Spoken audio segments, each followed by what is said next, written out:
Three questions for the Browns for Week 1. This is according to Sports Illustrated. First, can they attack Kansas City vertically? So can they go down the field? That a lot of that depends on the offensive line. We're going to see, because they do bring pressure. We saw how they did it in the playoff game.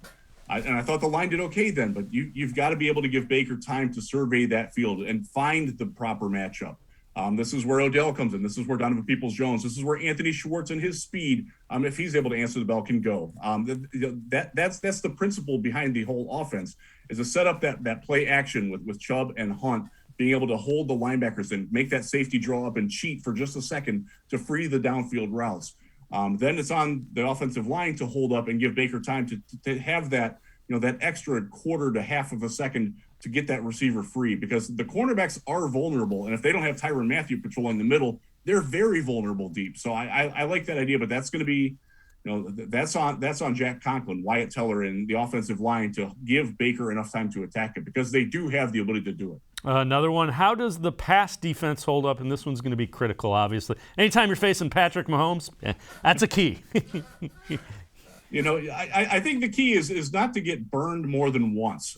Look, Mahomes is the MVP. Tyreek Hill is the fastest guy in the NFL. They're good. They're going to get theirs. You got to limit how many they get.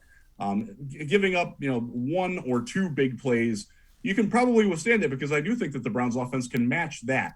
If you're giving up 3 or 4, if they're making a simple, they hit Tyreek on a simple slant route and he breaks a tackle or two and goes off to the races, those are the plays that you can't have if you're the Browns defense.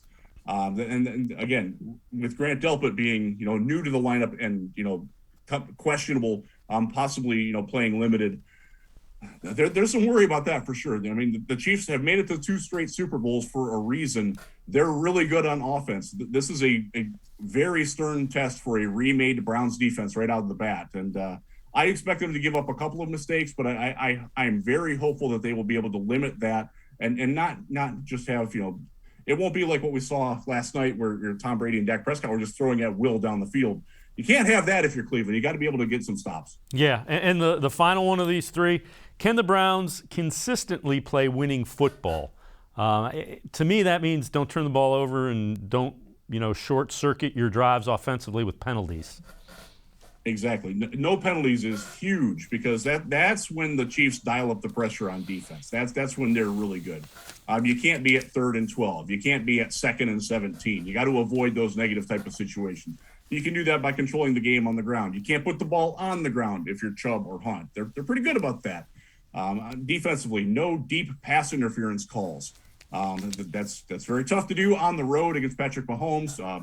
I'm not going to say that the Chiefs get favorable calls, but they're more likely to get it at home than Baker Mayfield and the Browns are to get them on the road. The other thing is special teams. Don't miss tackles. Don't miss blocks. Think little things like that. They need every yard that they can get in this game. You can't have those little errors like that. And the special teams, honestly, that worries me a little bit, because they have some significant losses there that they should, in theory, have the ability to replace guys like Tavierre Thomas and Kadarius Hodge on special teams.